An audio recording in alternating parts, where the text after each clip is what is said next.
You are listening to a Raptors podcast, the place every week for all things Raptors. Get ready and never underestimate the heart of a champion. All right, and welcome back to a Raptors podcast. I'm your host, as always, Lucky Roberts. And it was a tough week for Raptors fans, I think, to say the least. It was a 1-3 week, a good game against the Heat, and a couple of tough losses against the Knicks last night, the Bulls, and the Celtics. I'll start out with the Knicks game because that's the one that's most fresh in my memory. And it started out, pretty well. Obviously, IQ and Barrett are coming back for the first time to Madison Square Garden, and you're expecting a little bit of firepower and oomph from them, and you did see it. RJ Barrett with 20 and Emmanuel quickly only with 12, but he did have 11 assists to add with it. He was really running the offense quite well that you wanted to see, allowing Scottie to be more tertiary. And RJ, honestly, was the best Raptor in this one. He really brought the fight to the Knicks. And the Raptors did bring the fight early. They started out, I think, with an 11-point lead at one point in the first quarter. But the tide sort of turned towards the end of the first quarter. I'm talking about the first quarter a lot, if that's happening. A second quarter, a lot, even back and forth between both of the teams. Raptors sort of hanging on, but throughout the game, you knew Brunson was taking it over, especially once the Raptors had that early lead that they did. And when you don't see Scottie Barnes matching and you don't see RJ Barrett having a crazy game like he tends to do, you knew the Raptors were going to be in trouble. And I'm not going to chalk it up all to Brunson. I think that would be entirely unfair. I do think something that I've talked about a lot is not having Poeltl in the game. And when you don't have Poeltl, there's really not much you can do, even against a center like Hartenstein, even with Randall on the court. I mean, if you look at the rebounding numbers, the Knicks had 61 rebounds in this one, and I would love for you to guess exactly how many the Raptors had, because they had 31. They had almost half. If the Knicks got one more rebound, they would have had double the amount the Raptors had. And I think there's only one way you can chalk it up is, Jontay Porter is just not as good as center, especially at that traditional center role, than Poeltl is. And so, he brings a different element for sure offensively. But I guess we're sort of realizing he's not a starting answer. And I think you start to think, oh, well, this has to be a roster construction issue. And obviously we do have a Poeltl there, so it's not completely that. But why don't we have any other bigs off the bench to even get anything from? And then you remember, I think the Raptors were banking a lot on Christian Koloko. I think they really were. And it's unfortunate what has transpired, to complete the trade that I still have to talk to you guys about. I can't believe I've dodged it up until this point.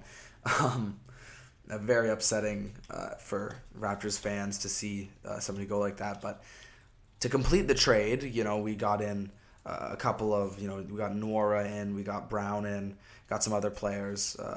It was the guy from the Pelicans and the young guy with the guard. Young hasn't really proven anything, but he was a top 3 recruit out of high school. Anyway, I'll talk about him later because I do have something to say about him. But to bring in all 3 of those guys when you're only getting rid of Siakam, we had to let somebody go and we had to cut somebody. And you're looking around and sure, Garrett Temple's spot looks pretty fillable, pretty cuttable, but at least he can play. And the one player who we have no clue really up until this point of what was going on with Christian Koloko is just a circulatory issue that they were saying. And I really respect Masai for not going in too deeply about his personal issues and just saying, look, he can't play right now. We hope him the best. Obviously, we can't really say the same for the American media, who sort of jumped on the story instantly. But Christian Koloko was cut, and it was found out later that he has a blood clot, and it's most likely it's putting his career in serious threat. And so I understand why the Raptors did it. I understand why the American media did it. I just feel bad for Christian Koloko. And you can see the Raptors we're banking on him to be something. right? Because we have no traditional big, no rim protection outside of Podol, and I think he was supposed to be filling in that role. But that's how it goes sometimes, and I really, really do hope all the best for Koloko, his family, everybody, who's rooting for him, because everybody here is rooting for him, and it's a tough situation no matter where you are. But the trade that forced Koloko out was from his Cameroonian brother, Pascal Siakam, somebody who's been a wonderful servant to the Raptors organization for years and years and years. He got traded. It was sort of his time, and I've been saying the Raptors should trade him, but it's sort of one of those things that once he's gone, you really do realize what you miss about him. And to just think that we're not going to have that ever again in Raptors jersey, most likely, unless barring some reunion down the line. It is sad, and thinking back to all the memories it forces you to do. And, Siakam, we traded him, and I don't think we got, too much. I don't think we got a lot. And I think part of that is because Masai was looking out for Siakam. He really, in a press conference, it really showed when he was talking about the trade out in a press conference afterwards. It showed how much he cared. And he also said a little bit of scary things I'll talk about later, but he really, really did think of Pascal as family. And he wanted to set him up for success, and so he didn't want to send him to a team that was going to not use him properly. So he's going to take the best deal he can, but he really was, he wasn't looking at the Warriors. He wasn't looking anywhere else but the Pacers, who he fits really well with. He fits greatly around their shooters, their young core that is just ready to explode, and they needed sort of a older dude to show them how it's done, show them how to win a championship, because he does have that under his belt. And so, he fits really well in the transition game that he and Halliburton really like to play together. Tyrese Halliburton, I can just see it in my brain, him passing it up the court, and Siakam's already leaked out. And it's the pace that they like to play at. Siakam's always been a transition player ever since he really exploded in that championship season. He's thrived off transition, and you can see a little bit of it in the Pacers' first game, which they did lose against the Trailblazers, which was unfortunate. Siakam had 21 points in that one, I think. But you can see what is going to be the future for them and what's going to be the bread and butter. And I think Siakam is a perfect fit, and I think he's really going to enjoy his time in Indiana. But the downside of, Masai putting him exactly where he needs to go is the fact that the Raptors no longer are able to get as much value for the asset that he is. And so what we get back is we get Bruce Brown, Jordan Nwora, and 3 first-round picks from the Pacers. And you're thinking 3 first-round picks, that's great, until you realize, the value of these first-round picks. And I think one of them was the worst swap out of the Thunder.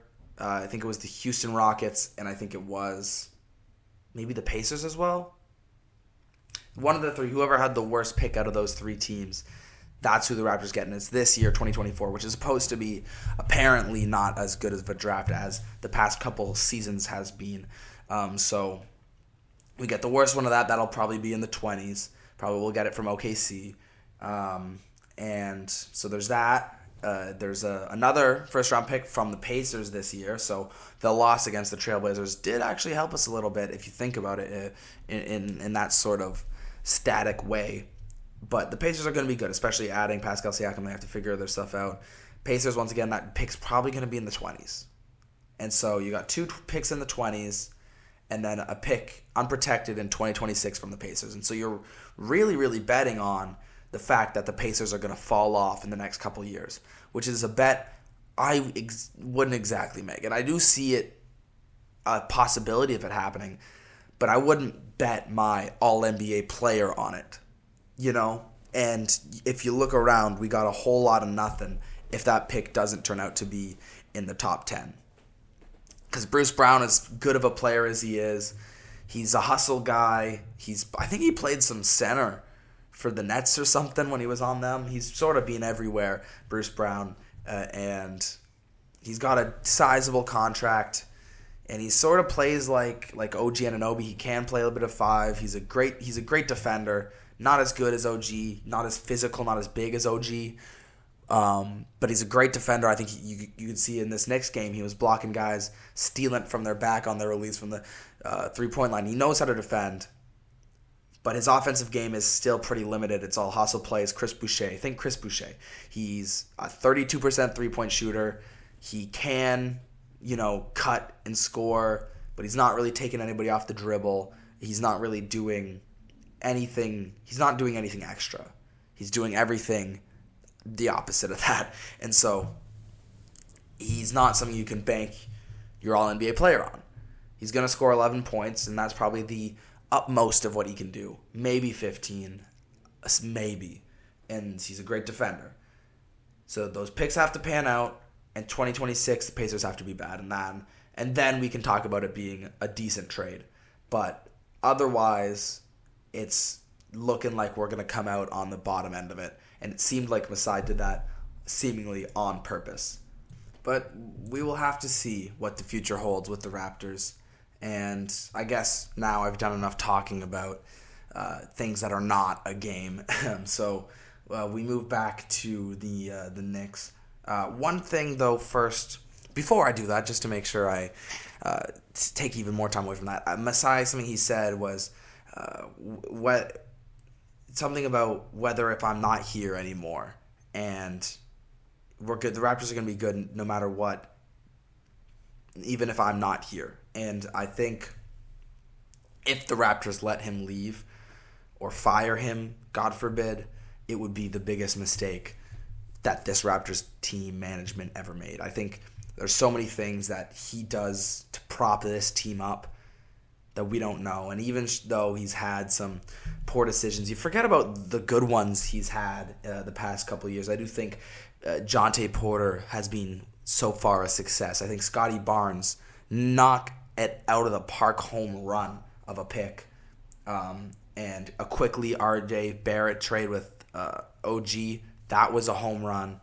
I think you have to look at it, the whole picture, the whole pie, and there's a lot of GMs out there who would have done a lot worse with this Raptors team, and I think there is some upper management thinking that we should get rid of him, but I urge you to second guess that and keep him and make sure he has the reins for this future of the Raptors, because I promise you he's doing the best he can.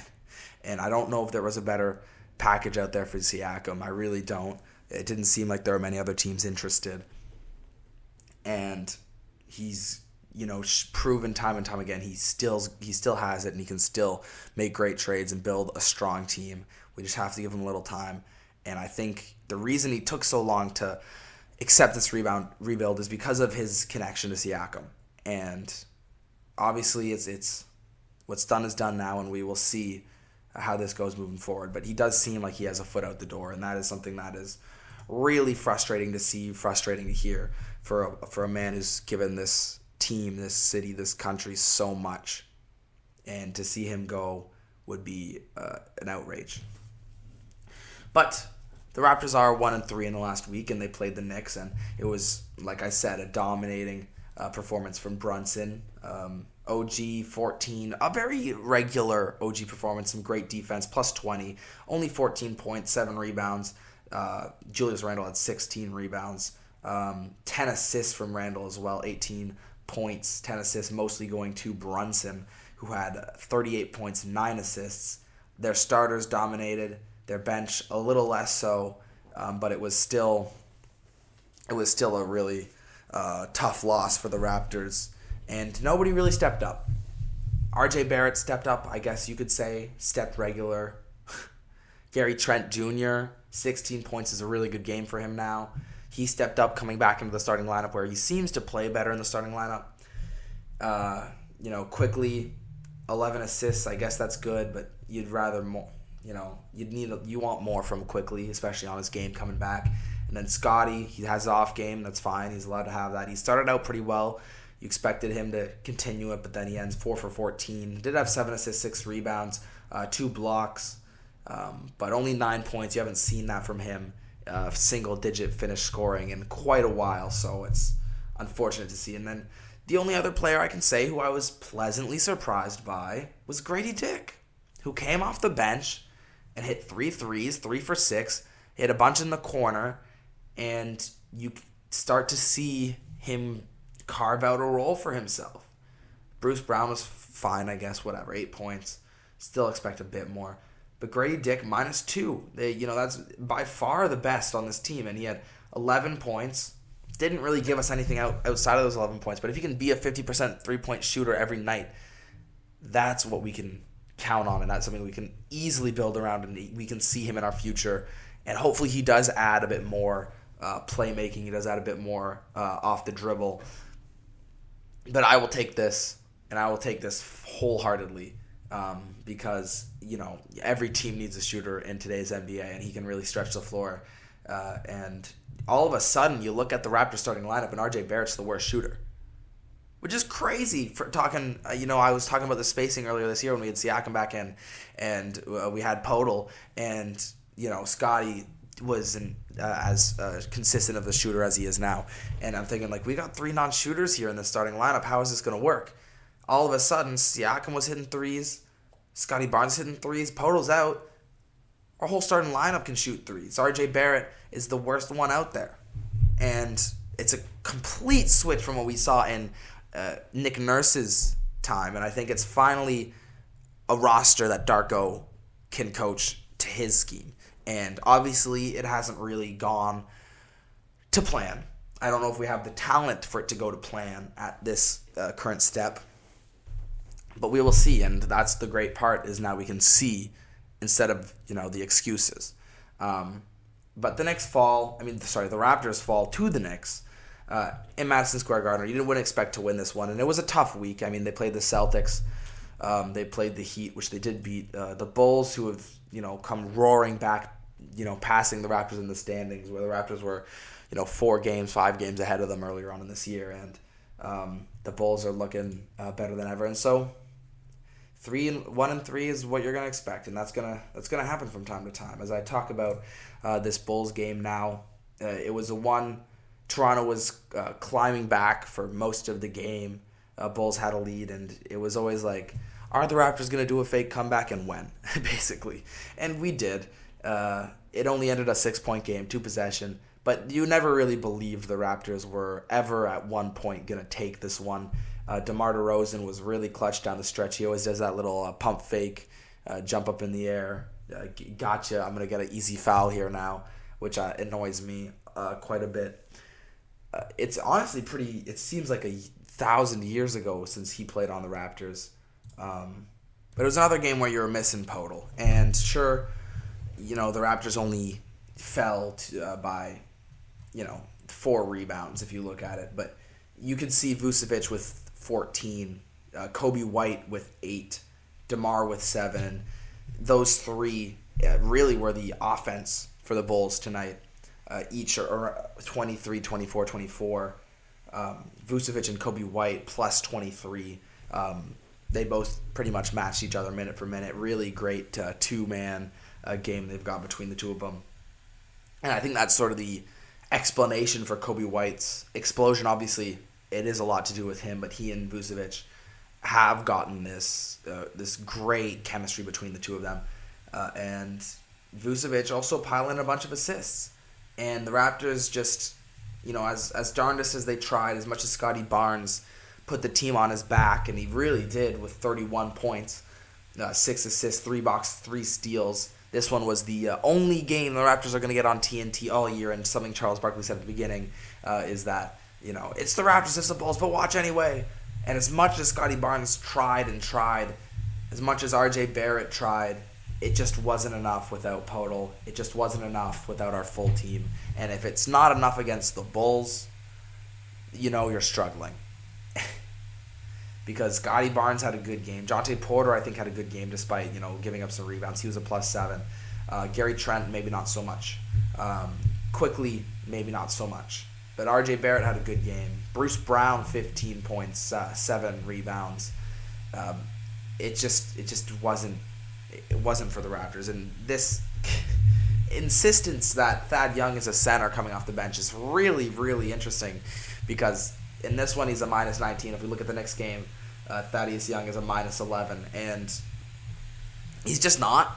And I get we're trying to give him some minutes, and he's proven to be a great player in this league, but he can't do everything. I mean, the man's as tall as he is, he can't play center. He's not OG. He's not even, Jonte Porter. So it's just we're down bad for a center, quite honestly.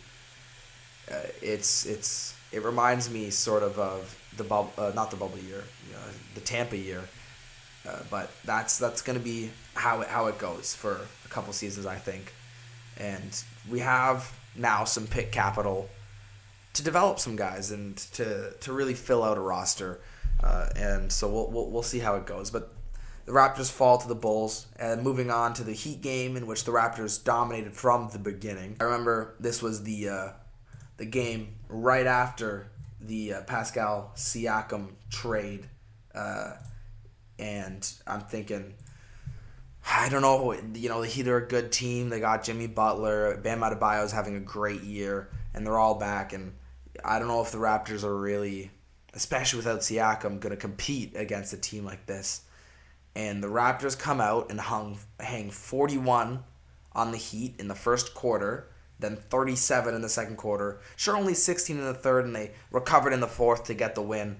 The Heat sort of made it interesting at one point, which is a crazy thing to say. But it was never really in doubt. The Raptors, take care of business without Siakam. Show, we still got this. We still good. And a really great performance, a great win. Quickly's 17 points. Barrett 26. Gary Trent 28. 10 for 13. 8 for 9 from the 3-point line. He was hitting everything. He's been a lot better since entering this starting lineup. Off the bench, sure, we don't really get much. Schroeder with a plus 31. But it didn't really matter. And the Raptors took care of business against the Heat. And the Heat really, it was interesting. They didn't take advantage. They are a small-centered team with Bam there. They didn't take advantage of the Podolus Raptors.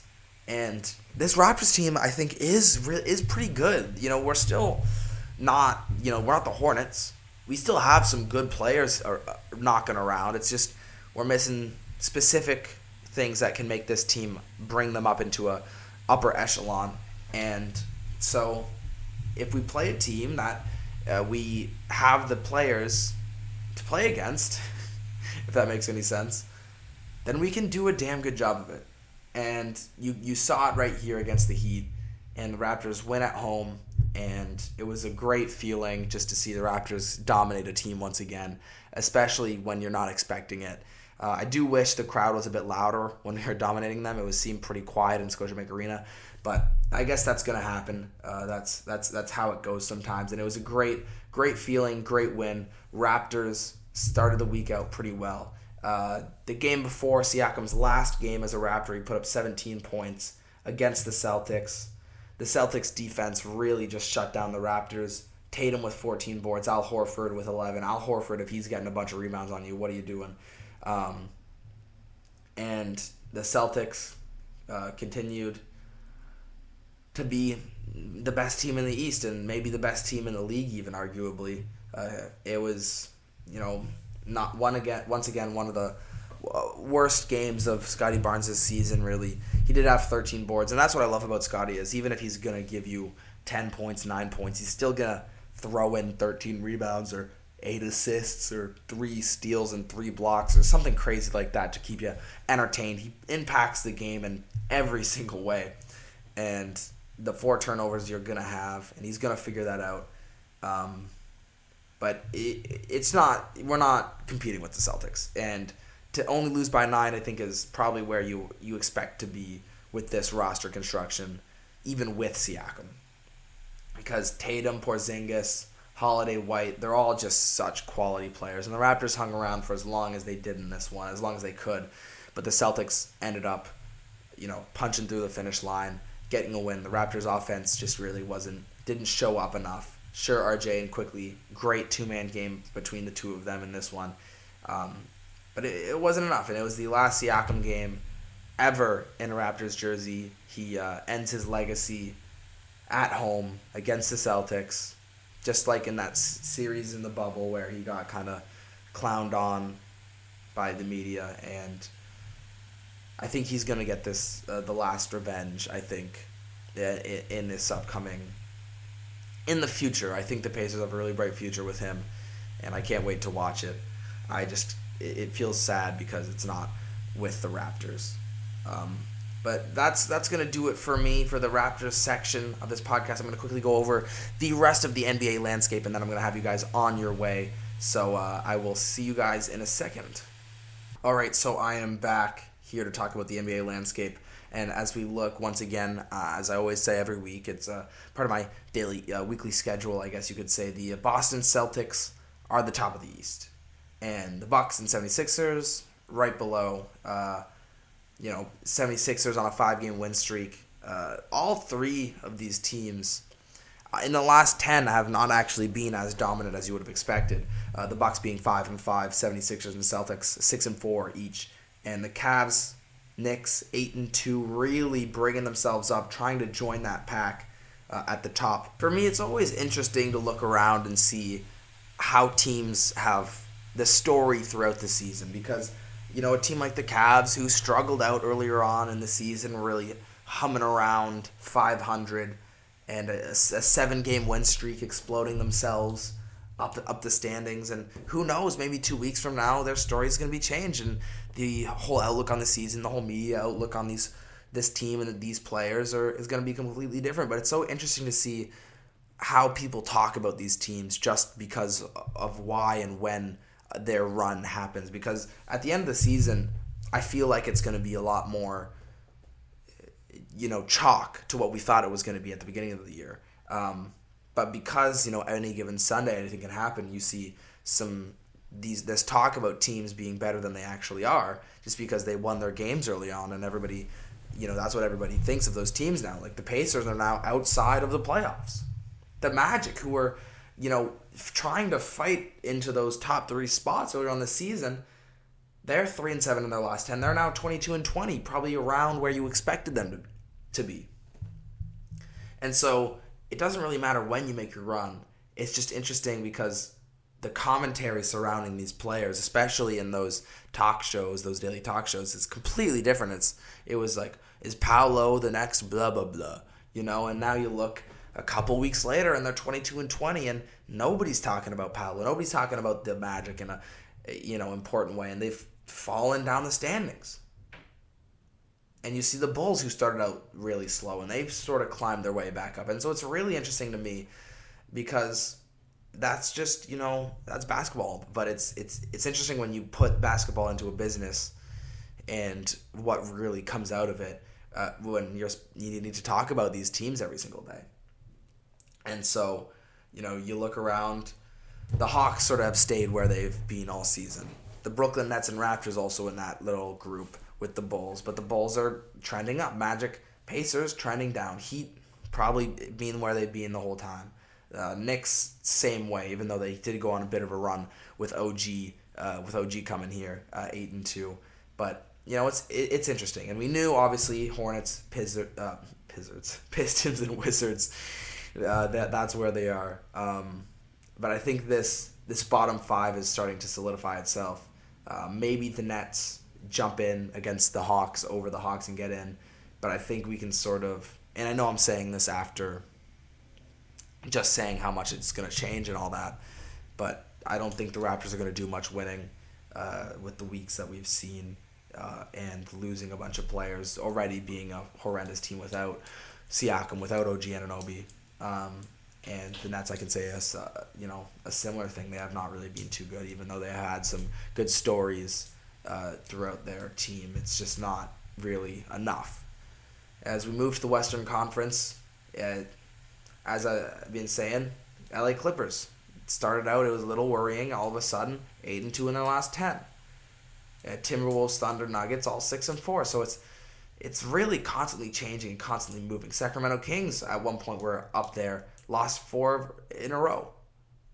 Now they're not even in the playoffs. It's really, really interesting. Golden State Warriors, no longer there. They've sort of been in that spot, though, entirety of this year. Rockets went on a huge run, and now they're out of the play-in tournament. Lakers went on a huge run. They're not even above 500. The Jazz were looking horrible. All of a sudden, they're 500. So it really can go either way. The Phoenix Suns, once again, they were struggling. But who knows what's going to happen next? And that's something that is so awesome about the NBA is that nobody knows. And nobody can predict what's going to happen in the future. You just got to watch. And nothing about it is predetermined. We don't know anything. What we think we know is going to change, and what we don't know is going to happen. And that's what's so awesome about basketball, about all sports, and what makes everybody want to watch, what makes people want to predict and bet. And that's why, there's a struggle with the betting. And I will leave you with this, which is not maybe something to leave on, but the Boston Celtics no longer have their home record. And they are now 20-1 at home. They've lost their game, and that's how it's going to go for some teams.